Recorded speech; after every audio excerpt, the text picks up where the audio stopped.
Welcome everyone to our last installment of the What's Good series. In this series, we have taken a look at all of the various inks in Lorcana, and today let's discuss what's good with steel. Whether you agree or disagree with my takes, please let us know in the comments. Now, as we have discussed, each ink in Lorcana comes with its own flavor that we can see represented in the card mechanics and the various packages within each color. Now, Ravensburger has described Steel Glimmers as strong, large and imposing, armored, or just plain powerful. Steel Glimmers can apply huge amounts of brute force to get the job done. Now, first up, we have what Steel is probably most well known for, the direct damage package. We've got to go with Fire the Cannons first, the quintessential 1 ink for 2 damage card. It's great for dealing with that early aggro or for finishing off those characters with too much willpower. Or those like Cruella and Cat that you just don't want to banish with a character. Being uninkable and only 2 damage mean it's fallen out of favor a little bit due to some of the other cards on the list, however. Along with Fire the Cannons, you have Captain Hook of the Jolly Roger, who has a decent body for his cost and returns cannons from your graveyard to hand. This is a nice ability, but between him and cannons, you're investing a lot of your uninkable allotment into the combo when there are other options available. Smash is much more expensive than cannons at 3 cost, but its ability to be inked makes it much more flexible, and the 3 damage threshold is important for dealing with things like Pongos, Tinkerbells, Emerald Hans, or hitting that 4 damage mark for Goofies and Hatters in combination with Giant Fairy. Next up, I'll go over what I'm calling the ping package of Plasma Blaster and Hans. Plasma Blaster being a 3 cost uninkable item that costs 2 to activate for just 1 damage isn't very valuable to me, but some people swear by it. At least with Hans, you're getting 2 lore on top of the 1 damage, which makes him much more valuable.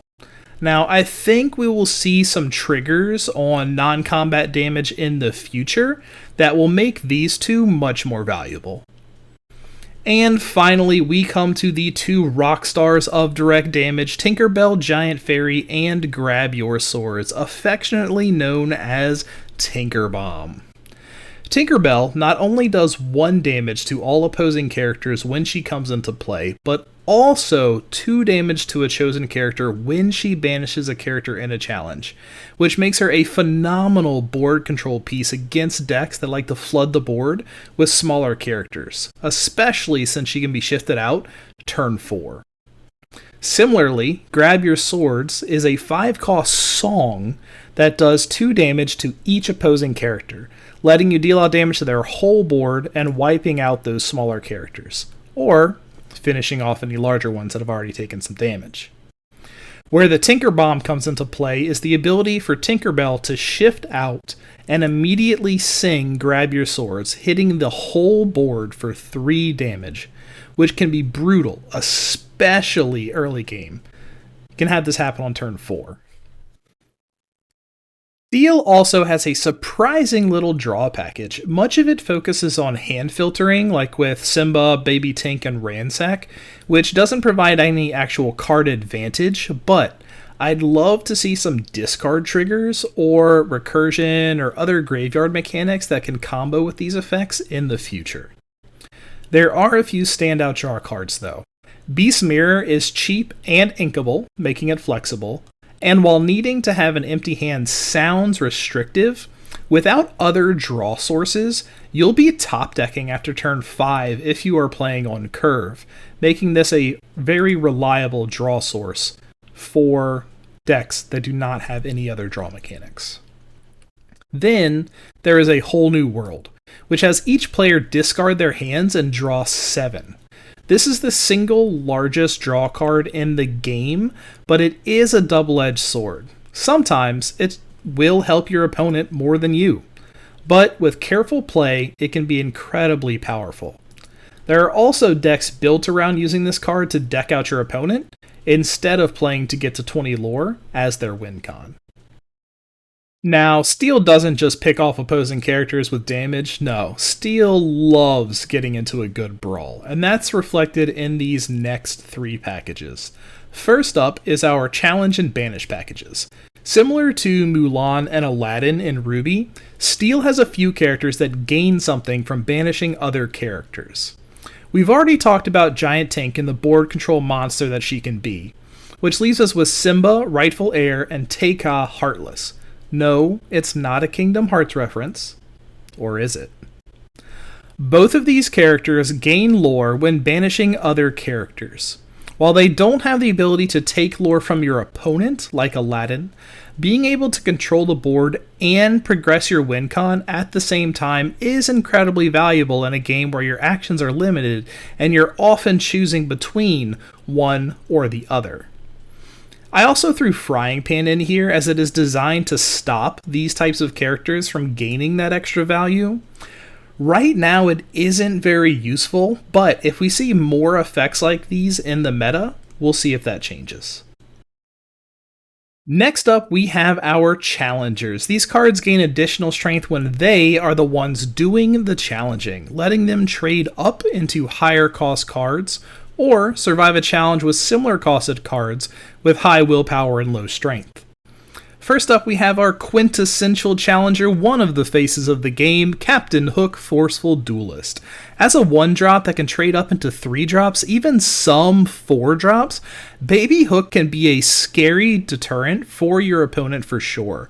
He's still one of the premier 1-drops in the game. Similarly, Prince Eric as a 2-drop also goes up to 3 strength when challenging, letting him handle the same threats as Hook, but with his 1 extra willpower, puts him in a position that survives going up against all 1-drops, most other 2-drops, and even some 3-drops.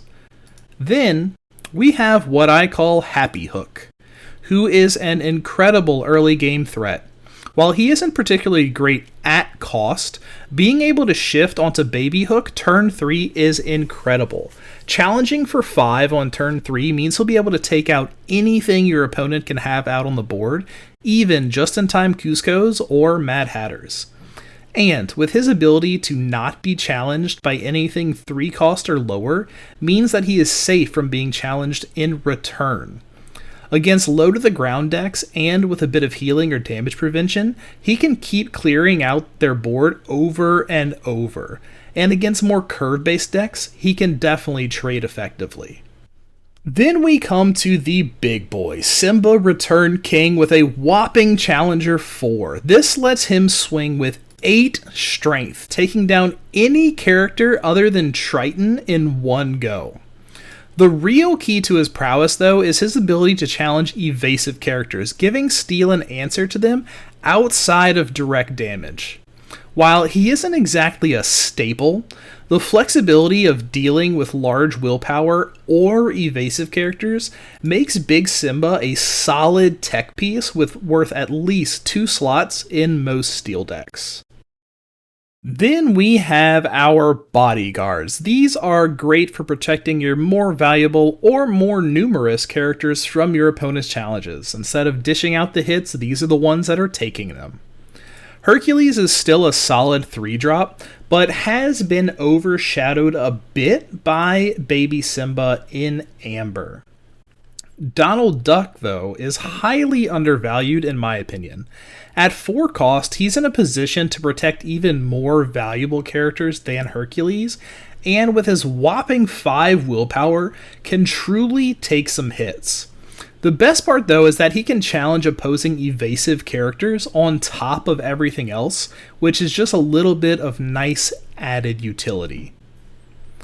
Then we have Mickey Musketeer, who is a bit expensive at 6 lore, but has a whopping 7 willpower, 2 lore, and gives all your other Musketeers +1 strength.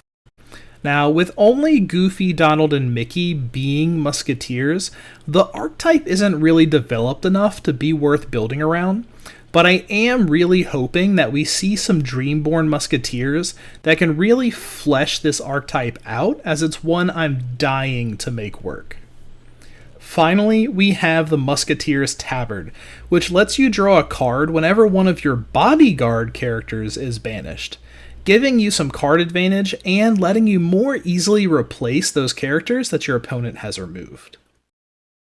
Now, instead of jumping into miscellaneous cards at this point, Steel has a lot of vanillas, more than any other color, so I've thrown them all together.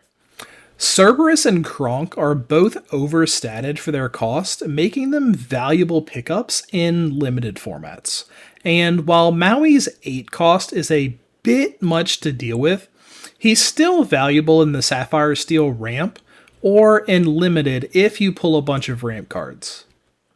Steel Aladdin is a solid cheap lore generator and a good shift target for Heroic Outlaw in the Steel Ruby pair. The rest are fairly standard vanillas for their cost. Finally, we jump into our miscellaneous section. Starkey is worse than a vanilla, unless you have a captain in play, making him a pretty bad card. Similarly, Gantu being incredibly expensive, understated, and with his Floodgate ability only affecting cheap 2-cost or lower characters, and not preventing them from progressing the opponent's win con, has cemented him as the worst legendary in the game. Hopefully we see something that combos with him in the future so that he can redeem himself, because Gantu's a character that I really like. Then we have the item removal package, which is unique to Steel. Break is cheap, but outside of specific matchups will find itself as ink most of the time. So with his decent body, Beast is a much more reliable pick for that specific effect. And with various item decks that are performing well right now, and others simply being popular for the flavor, Beast may become a Steel staple. Well, that concludes this episode. Y'all know the deal. Like, subscribe, bell, check out the other videos in this series, and most definitely let me know what y'all think. What's good with Steel?